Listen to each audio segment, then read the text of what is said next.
हर हर महादेव, श्री शिवाय नमस्तुभ्यम। आपका मैं स्वागत करती हूँ मेरे इस चैनल पर। तो यहाँ मैं बताने जा रही हूँ आपको कि कार्तिक मास में आंवला दीपदान कैसे करें। तो देखिए, यहाँ पर हम आंवले ले चुके हैं और कार्तिक मास में आंवला दीपदान का या पूरे कार्तिक मास में दीपदान का बहुत ही ज़्यादा महत्व है। तो यहाँ पर हम देखते हैं कि हमें आंवला दीपदान कैसे करना है। आंवला दीपदान का अर्थ होता है कि आंवला दीपदान हम जब भी करते हैं तो उसे स्वर्ण की तरह दीपदान का फल हमें प्राप्त होता है। और अगर आप ये दीपदान करते हैं तो आपके जीवन में से सारे अंधेरे दूर हो जाते हैं और श्री हरि विष्णु जी हमारे जीवन में उजाला कर देते हैं और हमारे समस्त पापों का नाश होता है। तो हमें कार्तिक मास में दीपदान तो अवश्य करना चाहिए और साथ ही साथ कार्तिक मास में हमें आंवला दीपदान भी अवश्य करना चाहिए। तो यहाँ चलिए मैं बताती हूँ आपको। यहाँ पर हमने आंवले ले लिए। आप 5, 11, 21, 51 जिस अपने सामर्थ्य के अनुसार आप यहाँ पर आंवले के दीपक बना सकते हैं। तो यहाँ पर देखते हैं हम कि आंवले का दीपक किस तरीके से बनाएंगे हम। तो यहाँ पर हमने ले लिया है आंवला और आंवले में इस तरीके से चाकू की मदद से या चम्मच की मदद से आप इस तरीके से यहाँ पर इसे होल कर लेंगे, क्योंकि अब यहाँ पर तो बिल्कुल भी स्पेस होती नहीं है।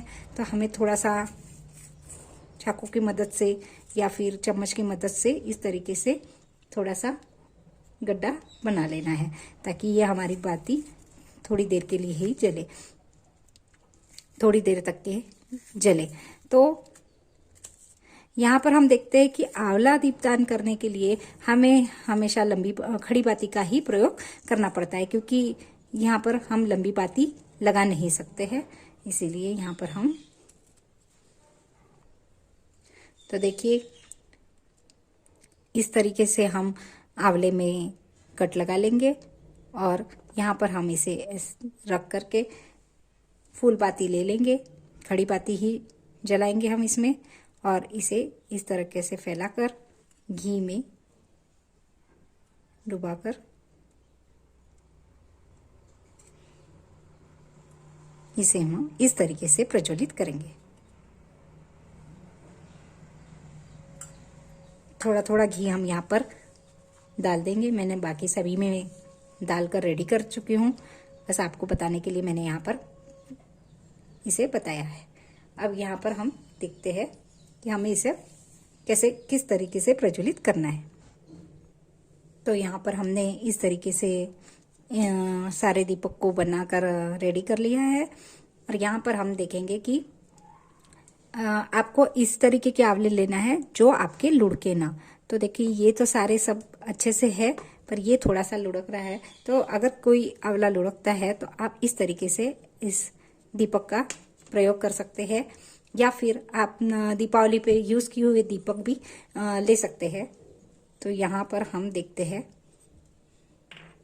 कि अब हमें इसे एक थाली में रख लेना है और इस तरीके की थाली में स्वास्तिक बना के श्री गणेश जी का ध्यान सबसे पहले करना है हमें। श्री गणेश जी और रिद्धि सिद्धि के साथ में हम यहाँ पर दीपक प्रज्वलित करेंगे। तो यहाँ पर हमने सबसे पहले गणेश जी का ध्यान कर लिया है और यहाँ पर हम सारे दीपक को अब रख देंगे। इस तरीके से हम सारे दीपक को हम यहाँ रख लेंगे। आप यहाँ पे 5, 11, 21, 51 जितने भी दीपक आपको प्रज्वलित करना है आप उतने दीपक यहाँ पर ले सकते हैं आंवले के। और एक बात बताना चाहती हूँ कि आप पूरे कार्तिक मास भी इस दीपक को प्रज्वलित कर सकते हैं, शिवालय में या किसी भी मंदिर में जाकर के या आंवला वृक्ष के नीचे। आंवला वृक्ष के नीचे तो आपको अवश्य ही इस आंवले दीपदान का दीपक का दान आपको अवश्य ही करना है। तो यहाँ पर हम अब इन दीपकों का पूजन कर लेंगे।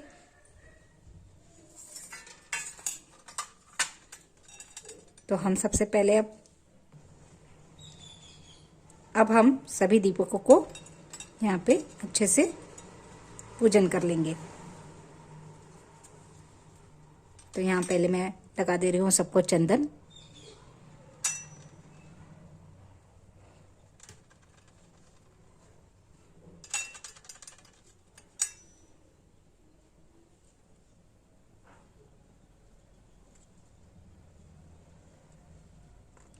किसी भी दीपक को अगर हम प्रज्वलित करते हैं तो सबसे पहले उसका पूजन होना चाहिए, तभी हमें पूरे फल की प्राप्ति होती है।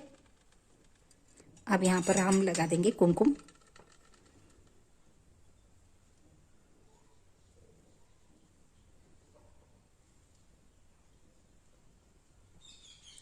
इस तरीके से सभी दीपकों को लगा देंगे हम।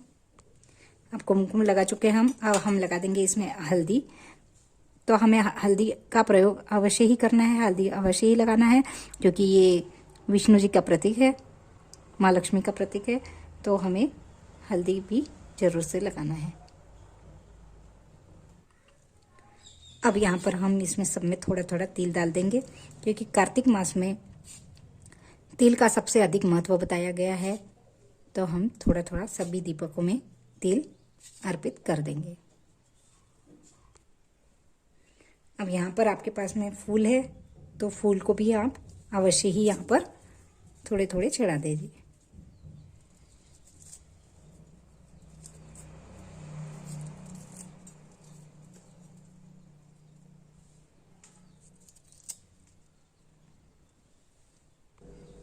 अब फूल अर्पित करने के बाद हम थोड़ा सा भोग लगा देंगे। तो यहाँ पर मेरे पास गुड़ है तो मैं गुड़ का भोग लगा दूंगी। आपके पास चीनी है, खंड है, तो उसका भी आप यहाँ पर भोग लगा सकते हो। तो यहाँ पर आप इस तरीके से गुड़ का भोग भी लगा सकते हैं, या चीनी का भोग भी आप यहाँ पर लगा सकते हैं। तो हमने यहाँ पर भोग लगा लिया है। और अगर आप दीपक में नहीं डालना चाहते हैं भोग को, तो इस तरीके से यहाँ पर हम सभी का भोग लगा करके यहाँ पर हम नीचे में रख सकते हैं। अब यहाँ पर हम 3 बार आचमन कर लेंगे। आप दीपक प्रज्वलित करने के बाद भी यहाँ पर आचमन कर सकते हैं। यहाँ पर आचमन मनस देते हैं, मनस दिया है हमने दीपकों को। अब प्रज्वलित कर लेते हैं।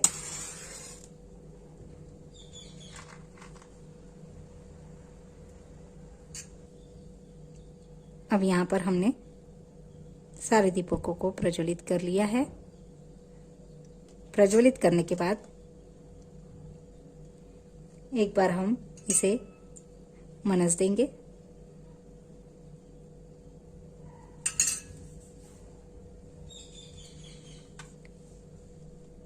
अब हम इसे हाथ जोड़ करके प्रणाम कर लेंगे दीपकों को। और यहाँ पर हम देखेंगे कि हमें जितने भी आंवले का दान करना है, आंवले का दीप दान करना है, तो उसे हम सबसे पहला दीपक हम रखेंगे अपने मंदिर में, घर के मंदिर में, और उसके बाद फिर रखेंगे हम शिवालय में। फिर उसके बाद हम कोई भी देव वृक्ष हो या फिर आप हमारे घर की तुलसी है तो वहां पर रखेंगे। अब हमने दीपक को तो प्रज्वलित कर लिया है, पर अब हम देखते हैं कि दीपक को कहाँ कहाँ प्रज्वलित करना है और किस समय करना है। तो दीपदान ये कब हमें किस समय करना चाहिए, तो सबसे अच्छा समय होता है सुबह का, प्रातः काल का, सूर्य उदय से पहले। और सूर्य उदय से पहले हम दीपदान करते हैं तो उसका फल हमें मिलता है। और नहीं तो हम सायंकाल में गोधूली बेला में हमें दीप दान करना चाहिए। तो सबसे अच्छा शुभ मुहूर्त होता है गोधूली बेला का। गोधूली बेला में है हमें दीप प्रज्वलित करने की मान्यता है, या तो सूर्य अस्त के बाद या सूर्य उगने के पहले हमें दीपदान करना होता है। अगर आप गोधूली बेला में दीपदान करते हैं तो ये सर्वोत्तम है। तो यहाँ पर हम पहला दीपक हम हमारे घर के मंदिर में करेंगे। दूसरा दीपक हम गंगा नदी के किनारे या घर के आसपास कोई भी जलाशय अगर हो तो वहां पर हम इस दीपक को जरूर प्रज्वलित करेंगे। अगर आप किसी घाट के किनारे या फिर किसी सरोवर के या घर के आसपास जो भी जलाशय हो वहां पर अगर आप करते हैं तो इसका अधिक बहुत पुण्य आपको प्राप्त होता है। फिर उसके बाद में हम करेंगे तुलसी में दीपदान, और फिर घर की तुलसी में होने के बाद में फिर करते हैं मंदिर में, शिवालय में, और देव वृक्षों के नीचे समक्ष हम दीप दान कर सकते हैं। अब आप कहेंगे कि इनमें से बहुत सारी चीजें तो हमारे घर के आसपास में बिल्कुल भी नहीं है, तो कोई दिक्कत की बात नहीं है। आप इस दीपकों को घर के मंदिर में और अपने घर के तुलसी में हम इन दीपकों को प्रज्वलित कर सकते हैं। अब मैं आपको बताती हूँ कि हम दीपक रखने का जो सही नियम है उसको देखते हैं। अब दीपक रखने का सही नियम कैसे है, तो यहाँ पर देखिए कि यहाँ पर जहाँ पर भी हमें दीपक रखना है, मंदिर में हो, शिवालय में हो, घर के मंदिर में हो, तुलसी जी के समक्ष हो, पीपल वृक्ष में, देव वृक्ष में, जहाँ कहीं भी आपको दीपक और खुले आसमान में भी हम आप दीपदान कर सकते हैं, तो ये अवश्य ही करना चाहिए, एक दीपक तो भी। तो यहाँ पर देखते हैं हम कि दीपक रखने का सही नियम क्या है। तो यहाँ पर हम एक आसन दे देंगे।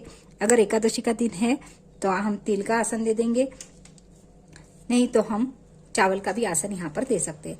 यहाँ पर हमने तिल का आसन दे दिया है और यहाँ पर हम एक दीपक को यहाँ रख देते हैं इस तरीके से, और एक पुष्प यहाँ पर हम समर्पित कर देते हैं। तो यहाँ पर देखते हैं कि हमने दिए को आसन दिया है, तो कभी भी आप बिना आसन के दीपक को ना रखें। अगर बिना आसन के अगर आप दीपक को नीचे रखते हैं तो इसका फल धरती में समाहित हो जाता है और इंद्र देवता इसका फल लेकर जाते हैं। इसीलिए आप कभी भी दीपक को खाली नीचे ना रखें।